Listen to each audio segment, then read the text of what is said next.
I think one of the biggest challenges in the valley, and it's been going on for over 20 years now, it's been going on since the mid-'80s, is the constant change of the landscape itself within the Bow Valley. Everybody's having to learn new things every single year, and that includes animals and how they move through the valley. You know, an example of that would be many years ago following a radio-collared grizzly bear into the Bow Valley here, and I remember sitting at a corner waiting for her to pop out and to try to keep her from entering into a development. And I remember her popping out onto the edge of the forest and going up on her hind legs and looking around, and what used to be a forest the previous fall was now completely gone and was just a big construction zone. And I just looked at her, and it was like she was thinking, oh my gosh, what happened and what do I do now? And I think it was a great example of how wildlife are really struggling at times to figure out how to move through the valley.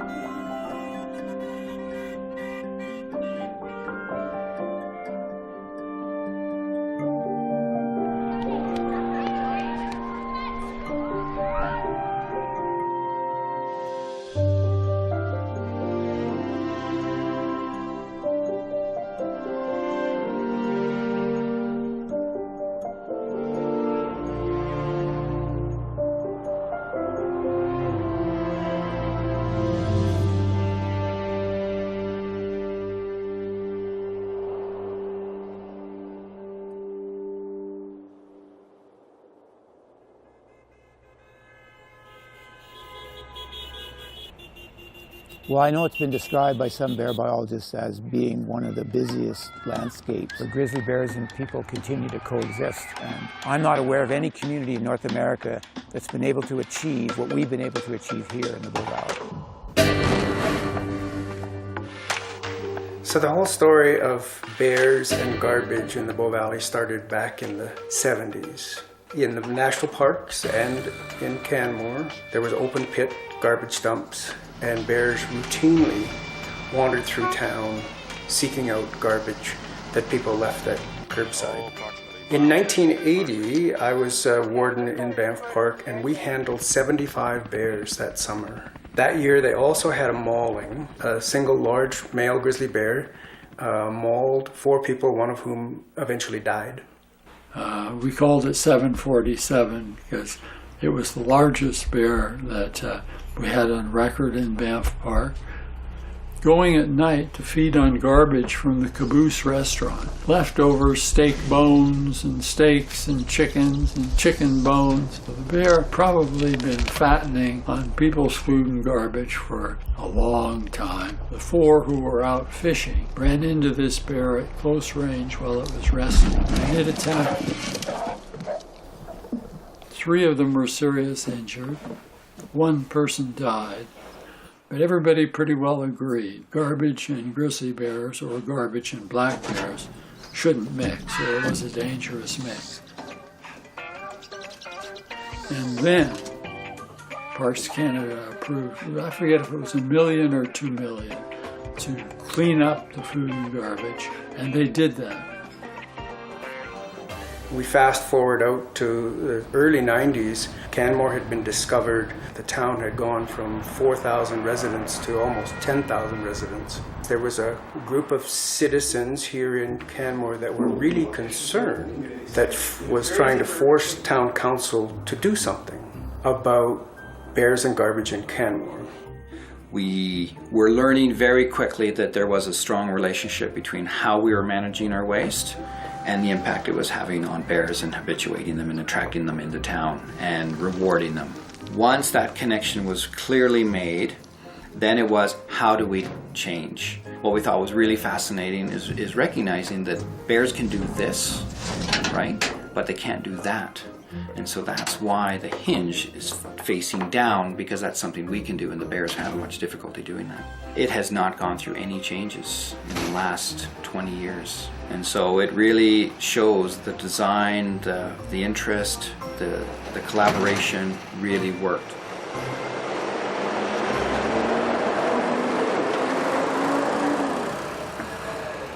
you know, us included, figured that once we got the garbage problem solved, that maybe that was going to be the end of it. And then we had bird feeders, and then we got a bird feeder bylaw put in, and that negated the bird feeder issue. But bears are always searching for food, and when one thing becomes unavailable, they move to something else. And then it's just this constant trying to keep ahead of the game and be aware of what's out there and trying to manage for it. So right now we're going to deal with this natural food attractant, but it's right on a busy trail.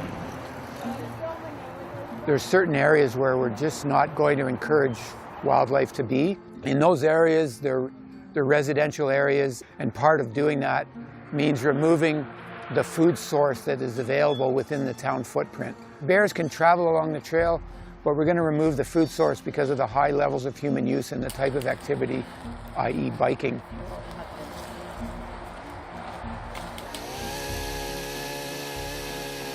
Problem is, where we live, bears filter through here quite frequently, but if we leave an attractant out, they then want to stay and they get competitive, and then you have trouble. So we're trying to remove any reason for a bear to stay, just allow it to filter. We only planted the trees because we wanted flowers. We didn't really want the apples. So we're really happy the town is replacing the tree with a flowering tree that won't fruit.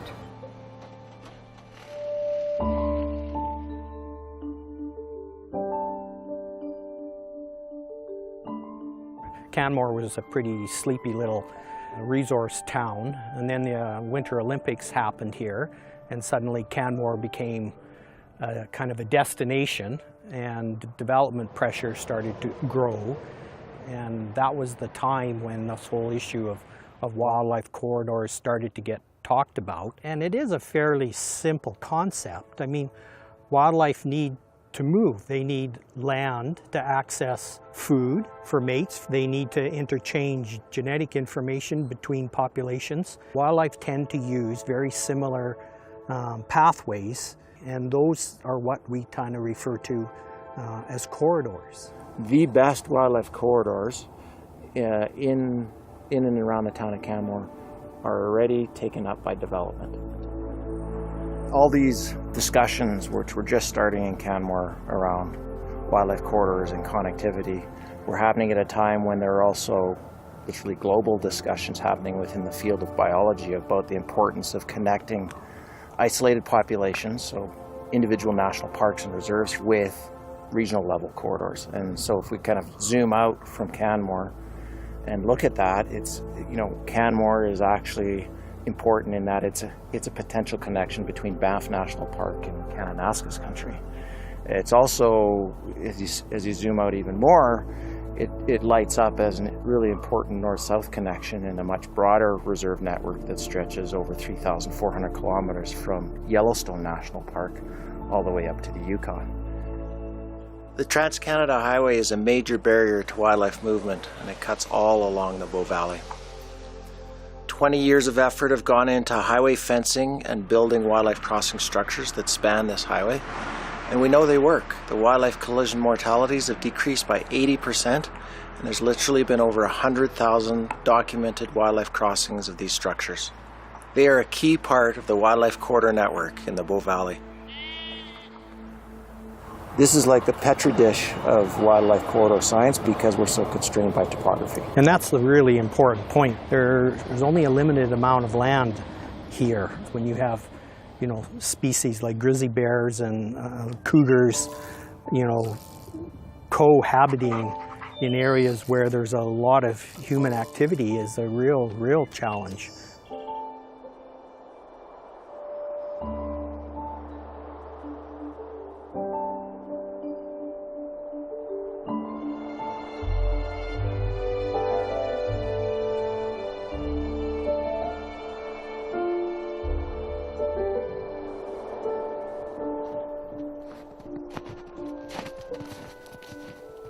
The Town of Canmore Council passed a motion to get a stakeholder group together to look at the issue of people recreating in wildlife corridors and habitat patches. In a year and a half, we've collected more than 1.5 million photos or images, and that involves people and wildlife. But what we're seeing is that 94% of use in these areas is human use. About 61% of them are recreating with a dog.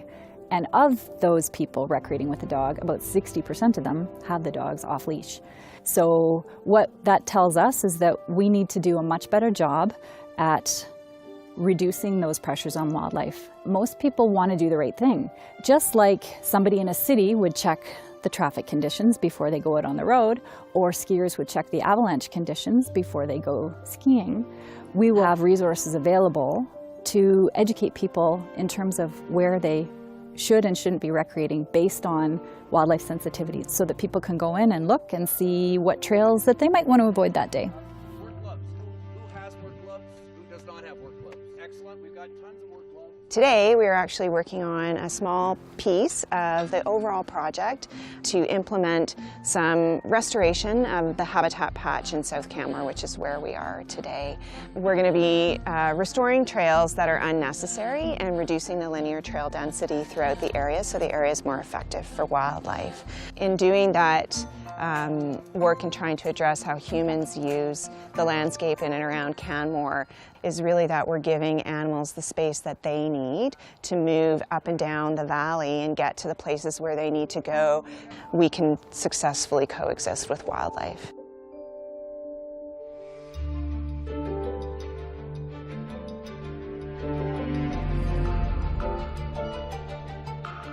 The valley is becoming so busy that there are people now who are choosing to recreate in off hours. And that opens up the whole forest to additional disturbance at a time when wildlife aren't expecting to see people. Around high human use, wildlife will often move under cover of darkness. So once you have people going in with big lights at night at a time that wildlife feels that they should be secure, then you're having a major impact. It's so great to be able to see what species are using this landscape. And for me to be able to know that cougars and wolves and grizzly bears are still using this area makes me very optimistic. But we are approaching a critical point, or we may even be at that critical point, and we need to start taking these steps to conserve wildlife movement through this valley for the long term. And we've still got a lot of work to do. We're not there yet.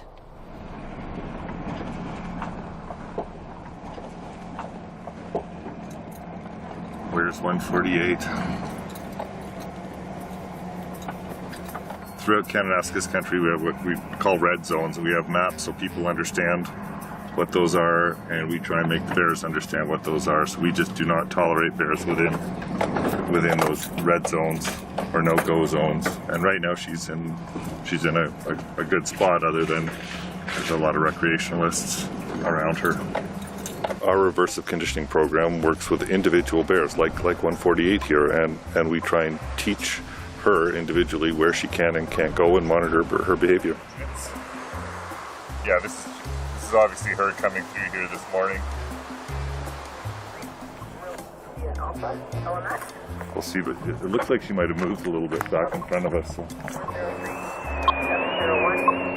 Yeah, she's right here, right? They're happy. This is awesome for bears, but I've seen bears eat 20 salmon a day, and to get the equivalent in berries, it would probably take them weeks and weeks and weeks of berry feeding. They are so focused. They know this is ephemeral. This only lasts for days or weeks, so they're just head down and they're eating as much as they possibly can. And every time bikers are going by, it's a bit of an annoyance, and I think that's what's happening now. We're seeing quite a few cases of bears huffing at people, chasing people, because they don't want to be disturbed from eating. They just want to carry on doing what they're doing, and all, when they're surprised by people, it's not a good situation for them. This, just right... Like 100 meters this way. Okay, I'm gonna go take the next trail over. Well, and actually she's moving that way, so I just... There are bears everywhere. I might just go up Pulling. Yeah. That's okay, thanks! Stay away from berry bushes. Yeah. The other thing, we've been hit by Pokemon Go now too in the park, so there's people walking around the trails with their smartphones looking for Pokemon, for Pikachus, not looking for grizzly bears. It's exciting. We can get her through the next year or two into a mature adult. They tend to figure it out a little better, but right now she's that teenager who's one away from her mother. I know maybe she'll cross the line, make some mistakes, and that's why we're sitting here on her to make sure she doesn't really cross any of those lines. I think she's still moving around a bit, but she's probably found a nice juicy patch of berries. This is awesome because this is that habitat enhancement block that we did for ungulates, but you can see the berries in here really lush. It's a nice out of the way spot. And the best part is there's no people. Oh, hang on. You guys have bear spray? He's got some, yeah. You guys should all be carrying. There's a grizzly bear about 50 yards away from you right now. And should be making noise too as you're going. Yeah. Yeah. All right. That's what the smart people do. With the number of sightings and everything else we're seeing here, yeah, it just we're getting multiple sightings. It's an absolutely crazy day. The conservation officers are working overtime. It's a great berry crop, and it's great news for the bears. The responsibility falls on people to behave accordingly and responsibly.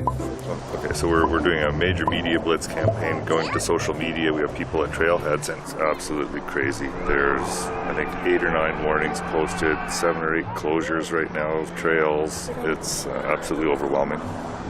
These few weeks that are right in the middle of our prime vacation time are super formative for those bears, and some people are coming here from farther afield, and they came here for a specific reason. I'm gonna see a bear. But we all know that when humans and wildlife come too close together, we could find ourselves on a slippery slope. That's smart, you know. Let's avoid confrontation. Get a bear spray, it's worth $30, and travel in groups, make some noise, and if you kind of feel uneasy, turn around. Go with your gut. It's important for us as people to step back and go, oh, okay, what would life be like if we weren't the center of the universe? How can we live differently? And at the end of the day, is it really that hard?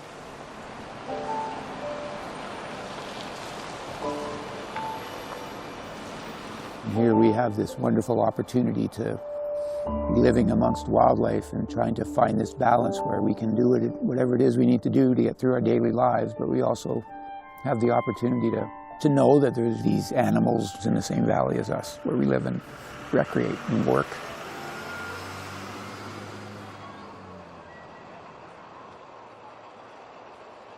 I suspect the elk are there, 1 for the green grass and 2 for the security that field is offering within the town site.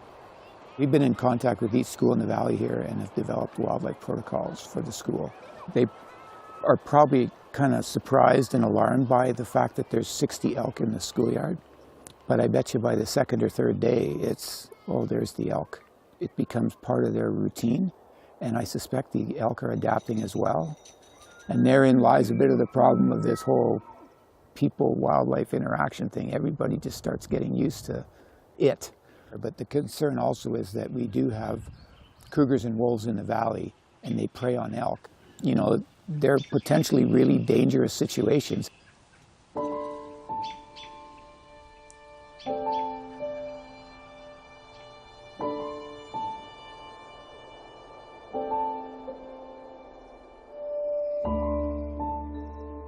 When I came back to Canmore, I was in charge of policing here, and there was a very tragic event with Isabelle Dubé. But the end result was we had a death as a result of an interaction with a grizzly bear and a person. And that kind of crystallized people's thoughts into how do we solve this. But we had a lot of really good people. We had people with fire in their belly, interested in conservation, people with money for development, people with government for power. We have really the makings of a very good group of people to solve a problem. And that's how Wild Smart evolved. Who here has heard of Wild Smart? Big kids included. Yeah? Just to get a recap, what are some of the animals that live around here? You can just call them out, that's okay. Bear, mountain goat, mountain goats, cougar, deer, cougars, deer, elk, moose, 1, 2, 3. moose. You're welcome. With Wild Smart in 2016, I will probably have completed 80 to 95 presentations. The kids in this valley, they're on it, and they're so interested in the local wildlife, but they also just have a wonder still, and they want to explore and they want to be out, which I think is really the important part. You know, we should stay wild. We just want to be smart about it. That's really the main goal.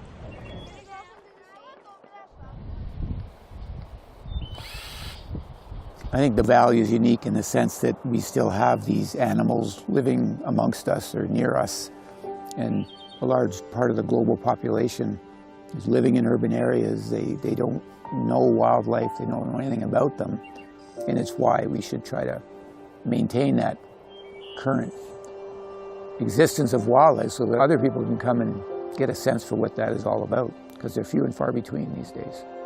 We need to not rest on our laurels, and we need to stay hungry, and we need to try to stay ahead of the curve, because the challenges are not going to go away. But I just think of my kids going down to the soccer pitch and throwing on their can of bear spray along with their helmet. It's part of their makeup. It's just how they go about living and recreating in the valley, and that's a culture, and that's the future.